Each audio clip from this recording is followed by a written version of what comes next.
Salut les amis, j'espère que vous allez bien. Ça me fait toujours aussi plaisir de revenir dans ce décor. Aujourd'hui, partons à la découverte d'un des films les plus mythiques de l'histoire des studios Disney. J'ai nommé Le Roi Lion. Film d'animation d'une durée de 88 minutes, sorti le 24 juin 1994 et seulement quelques mois plus tard en France, le 9 novembre 1994. Qui ne connaît pas l'histoire de Simba, un lionceau qui a été exilé de son royaume après avoir été accusé de la mort de son père, Mufasa. Heureusement, il va faire la rencontre d'un duo composé d'un suricate, Timon, et d'un phacochère, Pumba. Et c'est notamment grâce à eux qu'il décide de partir à la conquête, ou plutôt reconquête de son royaume, pour reprendre sa place de roi. Parmi les personnages emblématiques de ce film, on peut évidemment citer Nala, Zazu, Rafiki, Sarabi ou encore Scar accompagné de ses fameuses hyènes. Et ben c'est parti!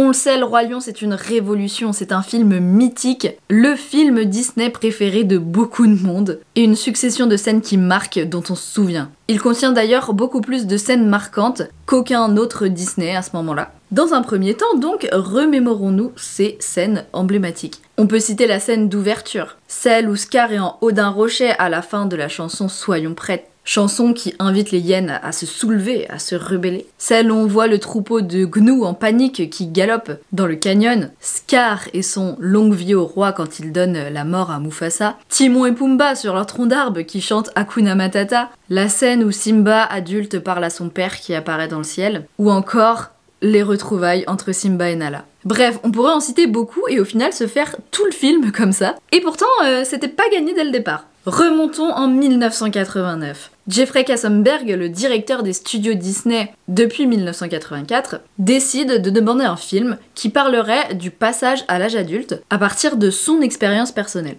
Mais à ce moment-là de l'histoire, tout le monde est focalisé sur le projet le plus populaire du moment dans les studios, qui est Pocahontas. Et ouais, tous les animateurs se battent pour participer à la création de l'histoire de cette femme indienne. Pour dire que du coup, l'histoire d'un petit lion qui se fait exiler après la mort de son père, bah ça passe pas en premier. Et que c'est une équipe de débutants qui va récupérer ce projet, parce que eux, on les laisse pas accéder à Pocahontas. Donc bah, ils récupèrent le royaume. Peut-être que tous les animateurs qui se sont battus pour Pocahontas ont regretté leur choix à ce moment-là, je ne sais pas. Bienvenue donc à Roger Allers et Rob Minkoff, arrivés chez Disney en 1985, qui ont l'opportunité de réaliser en duo leur premier long métrage connu au départ sous le nom de King of the Jungle. Ils vont un peu patauger au début, parce qu'ils vont avoir du mal en fait à trouver les messages à faire passer à travers ce film. Ok, il y a une relation entre un père et son fils, mais va falloir encore beaucoup de travail pour avoir une vraie histoire avec tout ça. C'est à ce moment-là qu'ils vont décider de faire un changement de scénariste,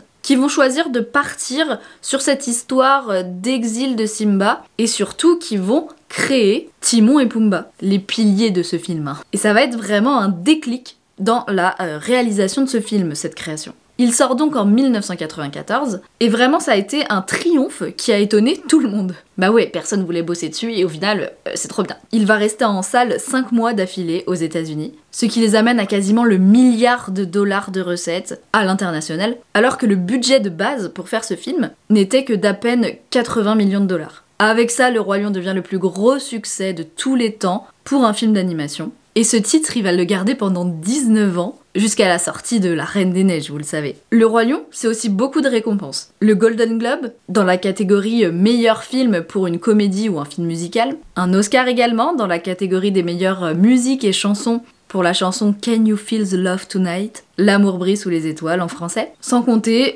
une réussite fulgurante en comédie musicale à Broadway. En même temps, on va pas se mentir, ce film avait tout pour plaire. Une animation incroyable, des personnages hyper charismatiques. La bande originale, franchement, on peut pas ne citer qu'une chanson de ce film. Elles sont toutes incroyables. Même ceux qui connaissent pas le film, je suis sûre qu'ils connaissent au moins une chanson du Roi Lion. Un scénario hyper bien monté, malgré les difficultés qu'ils ont eues pour le faire au départ, et qui transmet quand même des messages forts sur l'intégrité, les responsabilités, et également sur le pouvoir et ses dérives. Toujours d'actualité, finalement. Mais que serait un Disney sans un petit drama dans sa réalisation? Et le débat sur ce film, c'est d'où vient son inspiration? Pourquoi il paraît si parfait? Ont-ils volé le scénario quelque part? C'est vrai, bizarre qu'un film avec des débutants soit aussi bien. Eh bien, Disney, dans un premier temps, a assumé s'être inspiré d'Hamlet de Shakespeare. Même si le résultat est bien différent de cette œuvre, il y a une autre inspiration qui paraît évidente, mais qui sur le coup n'a pas du tout été mentionnée par les studios,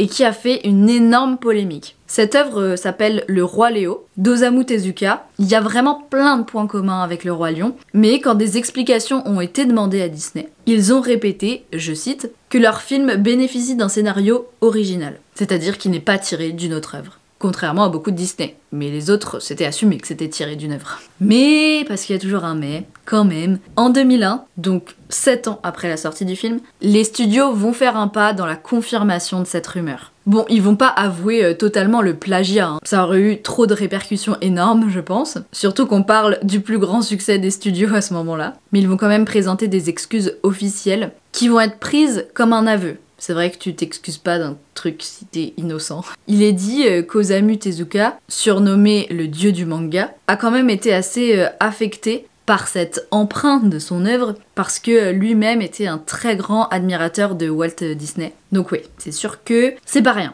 Bref, revenons au film lui-même. Faisons un focus sur la scène qui a fait pleurer des milliers, voire des millions de personnes, moi y compris. Je veux bien sûr parler de la mort de Mufasa, tué par son propre frère, et qui est vraiment montrée de manière frontale. C'est une manière de montrer ce décès différente de celle par exemple de la mère de Bambi, dans le film de 1942. Et pourtant c'est deux scènes qui ont le même impact sur les spectateurs. Effectivement, c'est deux scènes où j'ai pleuré en les voyant. Je crois que Bambi, ça a été mon premier film qui m'a fait pleurer quand j'étais petite, et puis Le Roi Lion après. Elles ont vraiment toutes les deux été beaucoup comparées. Parlons aussi un peu de la bande originale, qui a été faite par Hans Zimmer, et des chansons composées par Elton John et Tim Rice. Le film, on le disait, est associé à ces musiques. Les musiques sont associées au film. On considère encore que c'est une des meilleures bandes originales de toute l'histoire des studios Disney, qui continue encore de faire chanter et d'inspirer. Il y a qu'à voir le nombre de comédies musicales qui tournent encore, comme celle de Mogador à Paris.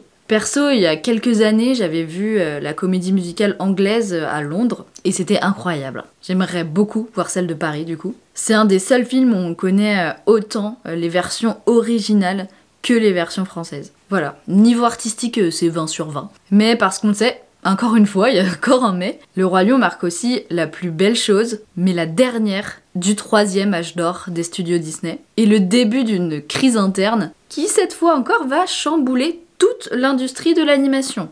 Voilà. Toutes les belles choses ont une fin. Cette crise interne, en réalité, ça va être une grosse guerre d'ego. Si ça vous intéresse, il y a un documentaire qui est sorti en 2009, qui s'appelle Walking Sleeping Beauty, réalisé par Don Hahn, qui parle de tout ça. En tout cas, ce conflit va finir par le départ de Jeffrey Katzenberg, et qui, lui, avec toute son expérience, va fonder les studios DreamWorks. De ces studios, on connaît Shrek, par exemple. C'est drôle en vrai, enfin c'est ironique parce que c'est aujourd'hui un des grands concurrents de Disney, alors que lui-même c'était le chef de Disney. Mais ça marque un cap puisque, à cause de ça, Disney n'a plus le monopole de l'animation. Il a des réels concurrents. Et il y en a plein d'autres qui vont en profiter, puisque par exemple les studios Fox vont en profiter pour produire Anastasia, Warner avec Le Géant de Fer, ou encore Sony avec La Tempête de boulettes géantes. Sony qui d'ailleurs va aller piquer les réalisateurs du Roi Lion, qui vont quitter Disney pour eux.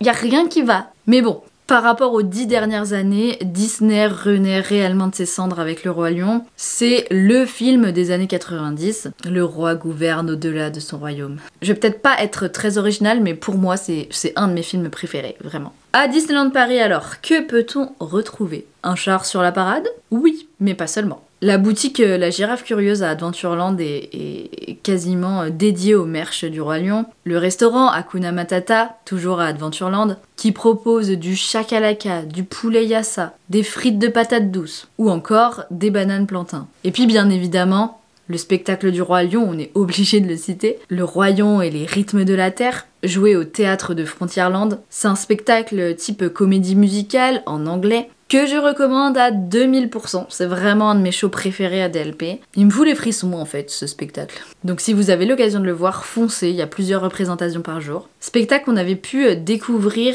pendant le festival du Roi Lion et de la Jungle, une saison de 2019 de Disneyland Paris qui était incroyable. Tout le monde se rappelle de la Jungle Book Jive, mais il y avait aussi différents petits spectacles dans le parc, dont un où on pouvait danser avec Timon à Adventureland, je crois. Une des meilleures saisons du parc, vraiment. Qui aurait dû revenir, mais il y a eu le Covid. Je finirai quand même par parler de certaines rumeurs qui tournent autour de l'extension des Walt Disney Studios, qui accueillerait peut-être dans le futur un Land Roi Lion. Je ne sais pas, je mets un gros peut-être, voilà, hein. Je dirais même plus. Un monde immersif sur le thème du Roi Lion à Disney Adventure World. Bon, on le sait pas, et comme je le dis toujours, attendons les annonces officielles de Disneyland Paris. Mais en tout cas, si c'est le cas, je pense que ça pourrait être une super bonne idée, que ça pourrait être vraiment trop beau. Il y a vraiment la possibilité de faire des belles choses avec ce thème. C'est un classique, le Roi Lion, donc ça plairait à beaucoup de monde, et ce serait normal de représenter le plus grand succès des studios Disney qui a gardé ce titre pendant 19 ans, je le rappelle.